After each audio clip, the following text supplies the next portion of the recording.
गुजरांवाला और कराची के बाद पीडीएम का तीसरा जलसा कोयटा में इख्तिताम पजीर हो गया। जलसों का पहला राउंड खत्म हुआ। अब अगला जलसा जो है वो 22 नवंबर को पेशावर में होगा। कल के जलसे में अपोजिशन रहनुमाओं की जानिब से तकरीर में हुकूमती पॉलिसियों और इदारों पर कड़ी तनकीद की गई। नवाज शरीफ, मरियम नवाज, बिलावल भुट्टो, मौलाना फजल रहमान और दीगर अपोजिशन रहनुमाओं ने जलसे में खिताबात किए। ओवैस नूरानी, जिनकी पार्लियामेंट में कोई नुमाइंदगी नहीं है, उन्होंने वहाँ पर आज़ाद बलोचिस्तान की भी बात कर दी। इस पर हुकूमती रद्द अमल भी सामने आया है। सवाल यह है कि अपोजिशन रोज़ तकारीर कर रही है, हुकूमत पर तनकीद की जा रही है, लेकिन ये सिलसिला कहाँ जाकर रुकेगा और 3 जलसों के बाद अपोजिशन कहाँ खड़ी है? फिर दूसरी तरफ हुकूमत इस सूरत हाल को किस तरह हैंडल कर रही है? क्या हुकूमत इस माहौल से खौफज़दा है या हुकूमत की पूरी तवज्जो महंगाई ख़त्म करने पर है? इस हवाले से हम बात करेंगे। PTI के रहनुमा जनाब फ़ारूक हबीब साहब हमारे साथ मौजूद हैं। अस्सलाम वालेकुम फ़ारूक साहब। जी वालेकुम। फ़ारूक साहब, 3 जलसे हो गए हैं, लोग आ रहे हैं, शोर मचा रहे हैं, आप लोग क्यों सीरियस नहीं हो रहे? देखिए, महंगाई है और ये बात सब जानते हैं, लेकिन अभी भी आप लोग उन जलसों को फ्लॉप शो कह रहे हैं। लोग तो निकल रहे हैं। देखिए, बात ये है कि महंगाई तो ही नहीं है ना।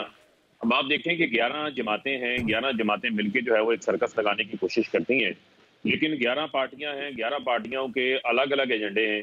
किसी को अफगानिस्तान वीजे के बगैर जाना है और किसी को जो है वो बलूचिस्तान को आज़ाद रियासत बनाना है। मुझे आप ये बताएं कि ये फिर डेमोक्रेटिक मूवमेंट तो नहीं रह गई जो पाकिस्तान तोड़ने की बात कर रही है? ये तो फिर पाकिस्तान दुश्मन मूवमेंट बन गई है ना। जिस स्टेज के ऊपर जो है वो मरियम सफदर रहमान भी बैठी हुई हैं, फजल रहमान भी बैठे हुए हैं, अचकजई साहब भी बैठे हुए हैं और ओवैस नूरानी साहब ने जिस किस्म की बात की, वो बात को जो है उनकी बात तो वैसे सुन के मुझे बस ब्राह्मदाग बूटी याद आ गया था और वही रह गया था इस स्टेज पे। बाकी तो कोई मुझे लगा नहीं कि मिसिंग था यहाँ पे। शिफा, ये तो वो एजेंडा है ना जो भारत की साजिश है पाकिस्तान के खिलाफ। हम तो शुरू रोज से ये कह रहे हैं कि कल के जो इनका जलसा था वहां पर जो स्क्रिप्ट लिखकर ओवैस नूरानी को दिया गया, उन्हें क्या पता वो क्या बात कर रहे हैं? उनकी इतनी समझ तो है नहीं सर। आप लोग तो हुकूमत में हैं, सारे इदारे आप लोगों के साथ मिलकर काम कर रहे हैं। आप लोग अगर इसको अभी भी सर्कस कहेंगे और मजाक ही उड़ाते रहेंगे तो खुदा ना खास्ता कहीं कोई बड़ी मुसीबत में ना डाल दे पाकिस्तान को। आप लोगों ने करना है ये पॉलिटिकल टेम्परेचर कम। एक मिनट देखें, बात ये है, इनको तो स्क्रिप्ट लिख कर दिया गया नूरानी साहब को। अब वो स्क्रिप्ट जो है वो उनको मुस्लिम लीग नवाज की तरफ से दिया गया, क्योंकि नूरानी साहब की ना को पार्लियामेंट में नुमाइंदगी है, ना उनकी कोई सियासी हैसियत है। ऐसी सवारियां तो जो है वो इस किस्म की बातें करने के लिए जो है वो साथ जलसों में लेके जाते हैं।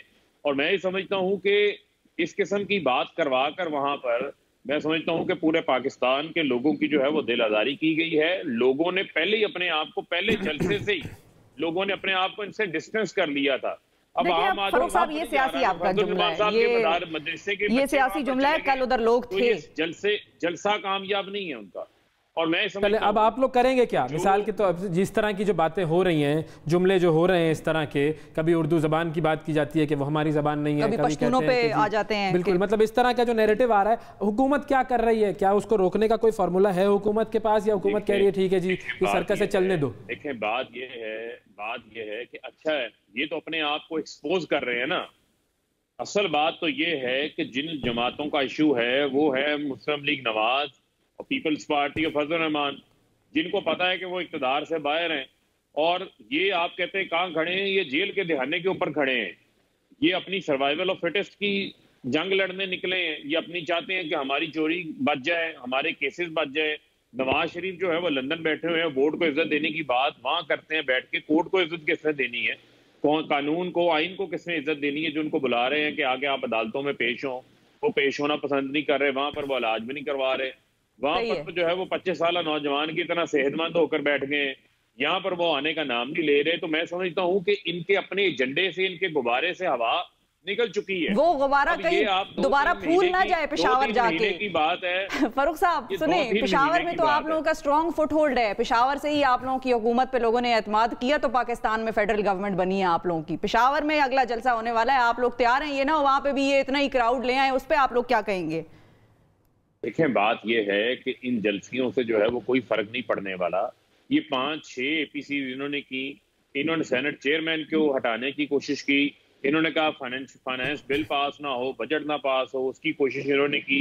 इन्होंने जो है वो पिछले साल रेंट ए क्राउड का लॉन्ग मार्च लेकर आए, उस पर इनको नाकामी हुई। तो नाकामी तो इनका मुकद्दर है ना। जिस तरह इनको जनरल इलेक्शन में अवाम ने मुस्तरद किया था, अब पर साहब कभी कभी ओवर कॉन्फिडेंस का नुकसान हो जाता है, ये आपने हमेशा सुना होगा। कॉन्फिडेंस अच्छी बात है, ओवर कॉन्फिडेंस होना मुनासिब नहीं है।